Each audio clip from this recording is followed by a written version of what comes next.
वो कहती थी सिर्फ अपने मुंह को बंद करके बगैरत लोगों के साथ जैसे रहते हैं ना, बगैरत लोग वैसे रहो, जो मर्जी मैं करूं। मारा किस तरह? वो छुरियां मारी मैंने। कितनी छुरियां मारी? ये मुझे अंदाजा नहीं है। मैंने जब काफी छुरियां लगी, गिर गई, फिर मैंने 2-3 और लगाई, फिर उठी। जिसम के किस हिस्से पे छुरियां पहले मारी हैं? पता नहीं मैडम, पेट के हिस्से पे लगी है, मुझे नहीं पता। तुम्हारे बच्चे घर ही मौजूद थे? जी। फिर उसके बाद फिर मजीद कितनी छुरियां मारी हैं? सिक्योरिटी के तौर पे इसकी वालदेन का जी मैं अपने घर की जायदाद भी मेरी बेटी के नाम लगवा दे, जेवर मेरी बेटी के नाम लगवा दे। ये चीज़ें सिक्योरिटी तो वक्ती तौर पे महसूस होती हैं, लेकिन इनफैक्ट यही वो चीज़ें होती हैं जो रिश्तों में दरार पैदा करती हैं। आज मेरे साथ मुलजिम कैसर मौजूद हैं जिसने अपनी बीवी को छुरियों के वार से कत्ल किया है। इससे जानते हैं कि इसने सारा वाक़या किस तरह से किया है। क्या नाम है पूरा? मेरा नाम कैसर है। पूरा नाम क्या है? वालिद का नाम क्या है? खालिद हुसैन। कैसर खालिद हुसैन है। क्या उम्र है तुम्हारी? मेरी एज तकरीबन 30 साल। 30 साल है। क्या काम करते हो? मेरा बड़ा गोशे का काम है। कसाई हो? जी। किस तरह से अपनी बीवी को मारा है? सर वो उसके किरदार अच्छे नहीं थे। तुम्हारी बीवी के किरदार अच्छे नहीं थे? किरदार अच्छे नहीं थे। कितना अर्सा हुआ था शादी को? 4 साल। कितने बच्चे हैं? मेरे 2 बच्चे हैं। क्या उम्र है उनकी? एक बच्ची है 3 साल की, एक बच्चा 6 माह का। 6 माह का बच्चा है, 3 साल की बेटी है। जी जी। अच्छा। जब से बेटी हुई है हमारे घर में झगड़ा रहता था। मैं उसे समझाता था, वो मुझे मेरे गले पर। किस बात पे झगड़ा होता था? इसी वजह से कि अपनी किरदार अच्छा करो। क्या किरदार खराब था? क्या देखा था तुमने? फोन पे सारा बातचीत थी। किससे बात करती थी? ये नहीं, जब ज्यादा देर जो है ना, एक माह में 10 दिन 15 दिन इधर रहती थी, ज्यादा अरसा उधर रहती थी। कहाँ पे? अपने माँ बाप के घर, गुजरांवाला। अच्छा। मुझे डाउट था। क्या? मैंने जब 2-3 मरतबा मैंने अपने कानों से सुनी बातचीत। क्या सुनी है? कि जो भी मकान मैंने उसके नाम लगवा दिया था अपनी बेटी के लिए, अपने घर के लिए। तुमने अपनी जायदाद, अपना घर अपनी बीवी के नाम लगा दिया था? क्या नाम है मकतूला का? उसका नाम अस्मा है। अस्मा है जी। क्यों लगवाया था अपना घर उसके नाम? पहले तो झगड़ा नहीं था, जब बेटी हो गई तो फिर झगड़ा शुरू हो गया। शादी के कितने अरसे बाद झगड़ा शुरू हुआ है? तकरीबन 1 साल बाद। 1 साल बाद। जी। वजह क्या बनती थी हमेशा? वजह यही बनती थी कि जिस कामों से मैं रोकता था वो करती थी। जब उसके माँ बाप को मैंने बुलाया तो उसकी मामा ने यही कहा था कि सब लोगों के सामने इसने ऐसे ही रहना है, इसने ऐसे ही करना है, इसने तुम्हें गाली भी देनी है। क्यों? इसने ऐसे क्या काम करती थी उसकी वालिदा ने मुंह जोर होकर तुम्हें ये चीज बोली है कि मेरी बेटी ने सारे काम करने और तुमने बर्दाश्त करने हैं? बस मेरी गलती भी कोई नहीं होती थी। अगर झगड़ा होता था तो मैं उसके मामू को, सब लोगों को बुलाता था, तो उसके सामने, सब लोगों के सामने उसकी मामा ये कहती थी कि रखना है रख, नहीं रखना तो छोड़ दे। अगर इसने रहना है तो इसने ऐसे रहना है, इसने तुम्हें अपने जूते के नीचे रखना है और गाली देनी है इसने तुम्हें। कौन सी ऐसी बेटी की माँ है, तो सास होती है, जो अपने दामाद को इस तरह से बोले अपनी बेटी के लिए? ये सभी गवाह हैं, ऐसे कहती थी वो। अच्छा। मेरे बाप किरदार खराब क्या था? क्या चीजें अपनी कानों से तुमने सुनी है? ये थी कि मेरे नाम सब कुछ हो गया है, अगर ये सही रहता ठीक है, अगर मुझे रोकता टोकता है, मुझे ब्लैकमेल करेगा, मतलब कि अगर मेरे साथ ये सही रहता मेरे कहने के मुताबिक। वो किस तरह कहती थी कि तुम रहो? वो कहती थी सिर्फ अपने मुंह को बंद करके बगैरत लोगों के साथ जैसे रहते हैं ना, बगैरत लोग वैसे रहो, जो मर्जी मैं करूं, जहाँ मर्जी। अपनी बीवी की कुछ एक्टिविटी बताओ, क्या काम करती थी जिस पे तुम्हें एतराज होता था? एतराज होता था ज्यादा जो है मोबाइल पे। क्या करती थी मोबाइल पे? हर वक्त मोबाइल पे। कुछ तो एक्टिविटी होगी ना, कोई तो काम करती होगी ना मोबाइल पे? क्या करती मोबाइल पे मैसेजेस करती थी? मैसेज मोबाइल पे, चैटिंग वगैरह। किससे करती थी? ये नहीं पता। तुम्हारी बीवी बकौल तुम्हारे किरदार ठीक नहीं है, चैटिंग कर रही है, तुमने चेक ही नहीं किया कि कौन है वो बंदा? मोबाइल चेक करता था लेकिन वो झगड़ा करती थी अपना लॉक, जब मैं चेक करता था उसी वक्त लॉक चेंज करती थी। तुमसे तुम्हारी बीवी की चैटिंग ही नहीं पकड़ी गई है? वो कहती अगर वो खराब थी? वो कहती थी कि तुम कौन होते हो मेरा मोबाइल चेक करने? निकाह हुआ था? जी। बीवी थी तुम्हारी? जी। फिर कैसे ये सब चीजें चलती रही हैं? बस वो मुझसे ज्यादा भारी थी। कैसे? मैं इतना पढ़ा नहीं था, वो ज्यादा पढ़ी थी। कितना पढ़ी हुई थी वो? उसने 14 किए हुए थे। तुमने कितना पढ़ा है? मैं 9th। जी। फिर भी बहैसियत शौहर तुम अपनी बीवी को कंट्रोल कर सकते थे अगर तुम्हें लगता था कि तुम्हारी बीवी का किरदार ठीक नहीं है? उसकी माँ की सारी सपोर्ट थी। जब भी मैंने उसको बुलाया और उसकी मामा पापा को, तो उसकी मामा ने सब लोगों के सामने यही कहा, इसने ऐसे रहना है, इसने तुम्हें गाली भी देनी है। मैं तो अपने घर के लिए, अपनी बेटी के लिए मैंने उसके साथ उसके नाम मकान करवा दिया। अगर मेरे में कुछ होता गलत तो मैडम मैं मकान ना उसके नाम करवा देता। अगर मेरे जहन में कोई बात होती तो मैं उसके नाम मकान क्यों करवाता, जेवर क्यों करवाता। मैंने तो अपने बच्चों के लिए, अपना घर बसाने के लिए ये सब किया, उसे मारने के लिए नहीं किया था। तो फिर अभी क्यों मारा था? उसके किरदार की वजह से मैं उसे समझाता था। मोहल्ले वाले सब पास वाले सुनते थे, हर वक्त आसपास सभी मोहल्लों को पता था कि तुम्हारी बीवी का किरदार ठीक नहीं है। वो कहते थे कि तुम्हारे घर में सिर्फ हर वक्त शोर रहता है। किस बात का शोर झगड़े रहता का शोर होता है। मैं उसे रोकता था, वो मुझे मेरे गले पड़ती थी, मुझे गालियां देती थी। तो तुम उसे फोन पकड़ लेते, फोन छीन लेते, अपने पास रख लेते? मैं पकड़ता था, लेकिन मुझे मोबाइल के लॉक के नहीं पता था, उसके पासवर्ड का नहीं पता था, फोन वैसे रख लेते अपने पास कैसे रखते थे।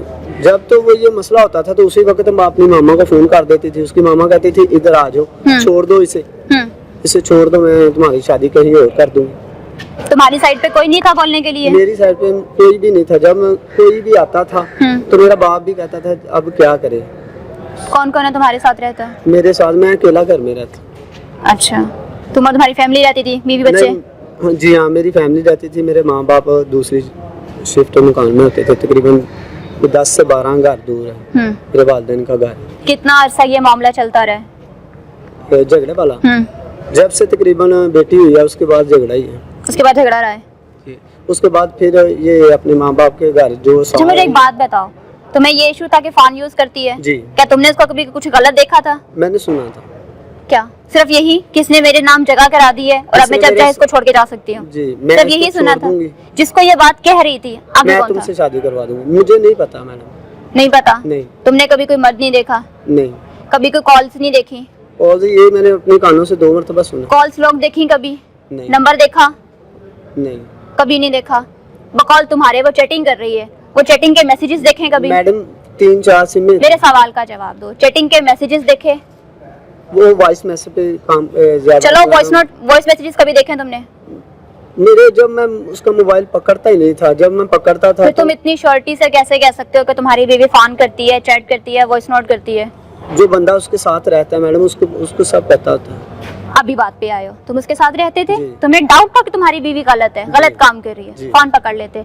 जब वो वॉइस कर रही थी उसी वक्त फोन पकड़ते, क्यों? मैडम मैं नहीं ज्यादा पकड़ा? देर घर में नहीं रहता था, मैं ज्यादा कहाँ रहते थे सारा दुकान दिन? पे रहता था। कितने टाइम ड्यूरेशन थी काम की तुम्हारी? काम की तकरीबन सुबह 8 बजे से लेके, कम से कम 8 बजे से लेके जब मैंने फारिग होना है तब मैंने घर जाना। कितने बजे फारिग होते थे? फारिग अगर हो सकता है कि मैं 2 बजे हो जाऊँ, 3 बजे हो जाऊँ, 5 बजे हो जाऊँ। बहुत कम टाइमिंग है काम की, मतलब अर्ली मॉर्निंग निकलना है, दोपहर में घर वापस आ जाना है। एक दोपहर बजे से लेके मैं अगले दिन तक तुम घर ही रहते थे? दोपहर से नहीं मैडम, सुबह 8 बजे मैं काम पे जाता था गोश्त लेने के लिए, और मेरे पास ही शॉप है, शॉप मेरे पास ही है। तो जब मैं फारिग हो जाता था तब मैं घर फारिग होके जाता था। उसके सेंटर में भी 1-2 चक्कर लगा ले या करता था, तो मेरी बेटी खुद मेरी दुकान पे आ जाती थी। तो जब मैं घर जाता था तुम्हें तो अपनी बीवी में सारी बुराइयां नजर आई, लेकिन तुमसे तुम्हारी बीवी कंट्रोल नहीं हुई, जी। उसका फोन एक तुमसे नहीं पकड़ा गया। फोन किया कि मेरा साथ देने वाला कोई नहीं था। जिसको मैं बताता था वो यही कहता था कि हम क्या बीवी को कंट्रोल करने के लिए किसी के साथ की जरूरत होती है? मैडम जो झगड़ा हर वक्त हो, बीवी गले पड़े, गाली दे, उसकी मामा क्या हाथापाई होती थी? जी तुम्हें हाँ, मारती थी? मेरे गले पड़ती थी, मुझे गालियां देती थी। हत्ता कि गले किस तरह से पड़ती थी? ऐसे पकड़ लेना, गिरेबान पकड़ लेना। हाँ। जब उसकी माँ को बताया जाए, उसके मामू को बताया जाए, वो सारे लोग इकट्ठे होके आई, मेरी फैमिली भी बैठी हो, तो तब भी उनको बताऊं तो तब भी किसी की अच्छा चलो ठीक है, तुम्हें इतने मसले मसाइल थे, अलहदगी इख्तियार कर लेते।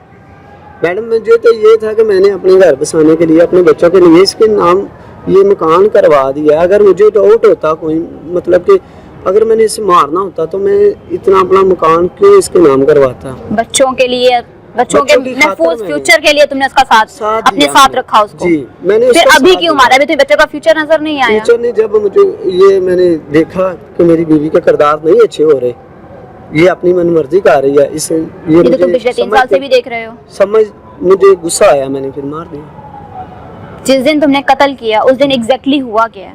उस दिन भी यही बहस थी मैडम। क्या बहस चल रही थी? कि मैंने उसे कहा कि जिन कामों से मैं रोकता हूँ वो ठीक कर ले, ठीक है। उसने ठीक उसने मुझे यही कहा कि मेरे साथ मुंह बंद करके रहा, मैं जो मर्जी करूँ, जहाँ मर्जी जाऊँ, जहाँ से मर्जी जाऊँ, ठीक है। मुझे गाली पड़ी, मुझे गालियाँ देने की लगी। हत्ता कि एक दिन क्या वक्त था? तकरीबन 10:30 से 11 बजे। रात के? नहीं, दिन का। दिन का, जी। ठीक है। हत्ता कि एक दिन पहले वो मेरे चाचू के घर जाके मेरे माँ बाप सबको ऊंची ऊंची गालियाँ भी निकाल के आई। क्यों? पता नहीं, मैं घर नहीं था। तुम्हारी बीवी ने पूरे खानदान में, तुम्हारे खानदान में रोला डाला हुआ है, जी तुम्हें नाक में दम किया हुआ है, जी मैडम बकौल तुम्हारे। जी। तुम्हारी बीवी का आप किसी किरदार से ठीक पूछ नहीं है। सकते हैं। आप किसी से भी हमारे तुमसे बंदे एक औरत ही नहीं संभाली जा रही, मैडम कैसे मर्द हो तुम?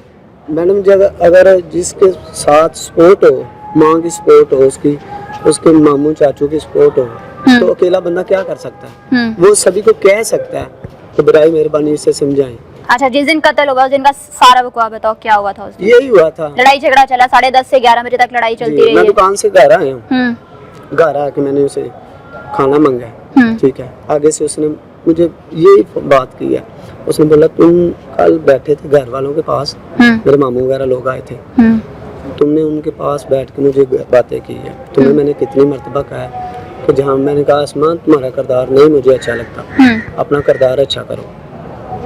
मुझे कहती है अपना मुंह बंद कर, मैं जो मर्जी करूं, जहाँ मर्जी जाऊं, जहाँ से मर्जी आऊं, तुम कौन होते हो मुझे रोकने वाले? तुम्हारी बीवी घर से बाहर आती जाती भी थी? जी, वो चले जाती थी मेरे बिना पूछे ही। मेरे चाचू के घर चले गई, जहाँ से कपड़े हम सिलाई करवाते हैं वहाँ चले जाए। फिर कत्ल किस तरह से किया? फिर मेरे पास छुरी थी, मेरे गुस्से में आ गया। ये वही छुरी थी जिसे तुम जानवर ज़िबा करते थे? जी नहीं, दुकान पे ज्यादा छुरियां मैंने रखे हुए हैं। घर में मेरे ज्यादा औजार घर में पड़े हुए हैं, इसलिए मैं रखता था कि कोई बीवी को मार सकूं। नहीं, ऐसा कोई मेरा माइंड नहीं है। अगर मैं बीवी को उस दिन मारना होता, मेरा प्लान होता, तो मैं अपनी दुकान क्यों लगाता? मैं दुकान से घर आया हूँ, अपना दुकान लगा के फिर घर आया हूँ। मेरा ऐसा माइंड ही कोई नहीं था कि मैं ऐसे कुछ करूँ। मारा कैसे? फिर मैंने ऐसे छुरी पड़ी हुई थी, 11,000 पड़े हुए थे, मैंने इसलिए रखे हुए थे कि कोई भी गोश्त बनाने जाते हैं ना हम, तो ज्यादा औजार होते हैं हमारे पास। मारा किस तरह? वो छुरियां मारी मैंने। कितनी छुरियां मारी? ये मुझे अंदाजा नहीं है। मैंने जब काफी छुरियां लगी, क्या धक्का दिया उसको? नहीं, ऐसे खड़ी थी? बैठी थी। बैठी हुई थी? जी। अच्छा। पहले मेरी तरफ आई तो 2-3 छुरियां वहाँ लगी, फिर मैंने 2-3 छुरियां मारी। क्या चलती हुई तुम्हारी तरफ आई है? नहीं, ऐसे जब 2-3 छुरियां लगी उसको तो वो गिर गई। अच्छा। गिर गई, फिर मैंने 2-3 और लगाई, फिर उठी। जिस्म के किस हिस्से पे छुरियां पहले मारी हैं? पता नहीं मैडम, पेट के हिस्से पे लगी है, मुझे नहीं पता। तुम्हारे बच्चे घर ही मौजूद थे? जी। फिर उसके बाद फिर मजीद कितनी छुरियां मारी हैं? तकरीबन 9-10 लगी होगी, तकरीबन 9 लगी हैं, 10 लगी हैं, कितनी लगी हैं मैं अनगिनत छुरियां मारी हैं। जी। जब गले पे लगी तो फिर मुझे ना मैंने अपने बेटे को पकड़ा, तो मैंने अपनी अम्मी के घर छोड़ा, तो मैं भाग गया। कहाँ भाग गए? मैं इधर नारोवाल की साइड पे। तुम्हारी बेटी ने सारा वक़्वा देखा? जी। तुम्हें बोल के पुकार के बोला नहीं कि बाबा नहीं करो? नहीं। तब बच्चों का मुस्तकबिल नजर नहीं आया? तब छोटे छोटे बच्चों के चेहरे नजर नहीं आए? अब मैडम जब गैरत का मसला हो ना, तो गैरत 3 साल से कहाँ थी? मैं तो यही कोशिश मैडम कर रहा था कि चले मैंने अपना सब कुछ अपने बच्चों के लिए, अपने घर बसाने के लिए इसके नाम का 3 साल बर्दाश्त किया बच्चों के लिए? जी। शायद मेरे सवाल का जवाब दो। 3 साल बर्दाश्त किया? जी।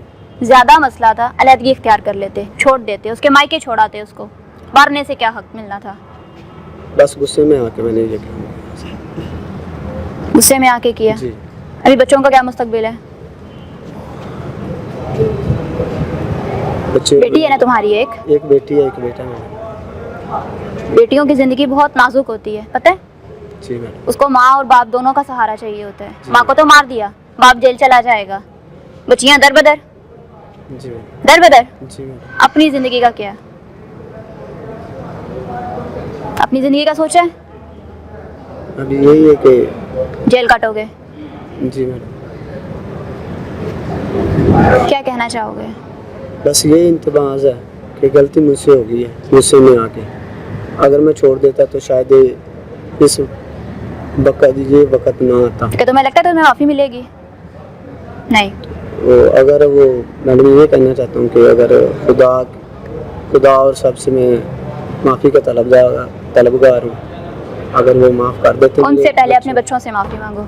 मेरे बच्चे और सभी से मैं माफ़ी मांगता हूँ खुदा की रज़ा। जब तुमने अपनी बीवी को मारा था, क्या उसने माफिया मांगी थी कि मुझे छोड़ दो, ना मारो? नहीं। कुछ चीखो पुकार की थी, नहीं कोई मैडम, फरियाद की थी, नहीं मैडम। ढीठ थी कि तुम्हारी छुरियों के सामने खड़ी रही है वो, जब ये 1-2 लगी तो वो गिर गई थी। और तुमने कहा कि बाकी का तैश और गुस्सा भी मैं निकाल लूं, बाकी की छुरियां भी अनगिनत मारते रहे हो, कोई अंदाजा नहीं है तुम्हें। वो सभी कुछ मैडम गुस्से में हुआ। अब दिमाग ठंडा हुआ, जी उतरा गुस्सा, जी मैडम, अब नजर आया कि जिंदगी क्या है आगे। जी मैडम। नाज़रीन, मुल्जिम का बयान आपने सुना। यहाँ पे एक हैरत अंगेज बात जो है वो सामने आई है कि मुल्जिम का ये कहना है कि मकतूला का किरदार ठीक नहीं थी। चलते हैं इस केस के तफ्तीशी की तरफ और जानते हैं असल हकाइक। जी नाज़रीन, मेरे साथ SHO वली हसन पाशा साहब मौजूद हैं जो सिटी मुरीदके में अपनी जिम्मेदारियां सर अंजाम दे रहे हैं। इनसे जानते हैं कि इन्होंने इस केस में मुल्जिमान को किस तरह से जो है वो ट्रेस किया। अस्सलाम वालेकुम। जी वालेकुम अस्सलाम। कैसे हैं आप? जी अल्लाह का शुक्र। बिल्कुल। मुझे बताइएगा कि मुल्जिम का ये कहना है कि उसकी बीवी का किरदार ठीक नहीं था, इवन कि उसने कोई भी ऐसी एक्टिविटी जो है वो नहीं देखी, ना कोई मैसेजेस, ना कोई कॉल। क्या कहानी है ओरिजिनल? एक्चुअली मैं जब यहाँ पे तैनात हुआ तो ये कत्ल के मुख्तलिफ मुकदमात थे जो मुझे स्पेसिफिक DPO साहब शेखुपुरा जनाब ज़ाहनवाज मरवत साहब ने एक स्पेशल टास्क दे के भेजा कि यहाँ पे कत्ल के बहुत ज़्यादा मुकदमात, ओवरऑल जिस तरह आप देखते हैं कि शेखुपुरा में बहुत ज़्यादा कत्ल के मुकदमात होते हैं, तो उन्होंने एक टास्क दिया था मुझे, जो मैंने SP साहब इन्वेस्टिगेशन जनाब राना गुलामबाज साहब की हिदायत पे उनकी ज़ेर निगरानी इस टास्क को अचीव किया। ये एक्चुअली इनकी स्टोरी ये है कि इसने आज तक अपनी बीवी को इस तरह कभी भी नहीं देखा कि उसका कोई लिसिट रिलेशन हो, कभी इसने किसी को आते जाते देखा हो, कोई ऐसा मामला हो। ये बस इसका ये एक स्टांस है, इसकी ये एक मोबाइल की हद तक इसका कि मोबाइल पे वो लगी रहती थी, मोबाइल पे वो मतलब ज़्यादा एंगेज रहती थी, मुझे वो टाइम कम देती थी, घर के कामों पे तवज्जो नहीं देती थी। इसके अलावा इसके पास कोई ऐसी कोई भी बात हमें सामने जिससे उसके किरदार के बारे में ये बात सामने आए कि वो एक बदकिरदार औरत है और इसने उसको कत्ल कर दिया। अच्छा, मुल्जिम का ये भी कहना है कि उसने अपने सारे जेवरात जो हैं, जो भी सोना था, जो भी पैसा था, जो भी घर था, वो अपनी बीवी के नाम लगा दिया था, क्योंकि उसकी वालिदा का ये कहना था कि मुझे अपनी बेटी की सिक्योरिटी चाहिए। बिल्कुल, ये इनकी देखें घरेलू लड़ाइयाँ थी, छोटी छोटी लड़ाइयाँ थी जिस तरह घरों में होती हैं। तो इनका कोई 2-3 साल पहले भी इस तरह का मामला, जब ये बातें सामने आई कि 2-3 साल पहले इनके छोटे छोटे मामला थे जो इन्होंने एक सिक्योरिटी के तौर पे उसकी वालदेन का जी मैं अपने घर की जायदाद भी मेरी बेटी के नाम लगवा दे, जेवर मेरी बेटी के नाम लगवा दे। ये चीज़ें सिक्योरिटी तो वक्ती तौर पे महसूस होती हैं, लेकिन इनफैक्ट यही वो चीज़ें होती हैं जो रिश्तों में दरार पैदा करती हैं, यही वो चीज़ें होती हैं जो रिश्तों को एक दूसरों से दूर कर देती हैं। मेन वजह क्या थी इनकी लड़ाई की, जो लड़ाई डेली बेसिस पे होती थी? जब हमने दौरान इंटेरोगेशन जो चीज़ सामने आई है उसमें ये बात बिल्कुल क्लियर हो गई है कि इनकी छोटी छोटी घर में लड़ाइयाँ थी और बात फोकस नहीं देता था घर में। नहीं, देखिए ये बाई प्रोफेशन ये मतलब ये कसाई है, कसाब है, या इसका अपना रीजनेबल इसको पैसे मिलते हैं, डेली लेके आता था। पैसों का कोई फाइनेंशियल ऐसा इशू नहीं था। इशू ये था इनका कि मेरी बीवी हर वक्त मोबाइल पे लगी रहती थी, मुझे उसके करैक्टर पे शक था। अब ये करैक्टर उसके हमें तो कुछ ऐसे सामने नहीं आई कि असल मैं समझता हूँ कि इनके पीछे जो वजह हो सकती है वो यही थी कि इसने अपने घर बसाने के लिए उस टाइम 3 साल पहले जो अपना घर उसके नाम लगा दिया था, अपने जेवरात उसके नाम, जब इसने महसूस किया कि तमाम मेरी चीज़ें वो तो उसके नाम जा चुकी हैं, पॉसिबिलिटी है कि इसकी मशावरत में क्यों, लेकिन तफ्तीश में भी ऐसी चीज़ को सामने नहीं आई।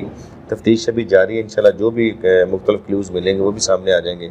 फिलहाल ऐसा कोई ऐसी चीज़ नहीं है कि जो साबित करे कि ये बड़ी बदकिरदार थी, इसके घर में लोगों का आना जाना था, ये उसको रोकता था, वो बाज नहीं आती, इसने कत्ल कर दिया। अभी सिर्फ मुल्जिम के माइंड में सिर्फ इतना चल रहा था कि मेरी जायदाद जो है वो बीवी के नाम लग चुकी है, हो सकता है वो मुझे कल को छोड़ दे। बिल्कुल, इनके दरमियान ये था, इनकी बारहा कई दफ़ा लड़ाई हुई आपस में, कई दफ़ा वो जो खतून है इस्मा बीबी, वो हार्डली मतलब 26-27 की थी हार्डली। तो वो अक्सर का जो घर उसको छोड़ के वो अपने मैके चली जाती थी, वहाँ पे ज़्यादा रहती थी। तो इनके शुरू से ना मतलब मसाइल चल रहे थे जो कि किसी ने इनके बैठ के सॉल्व करने की कोशिश नहीं की।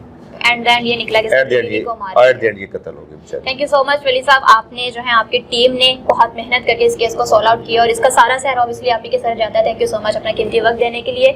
इसी के साथ दीजिए इजाजत, फिर मिलेंगे अल्लाह के बाद।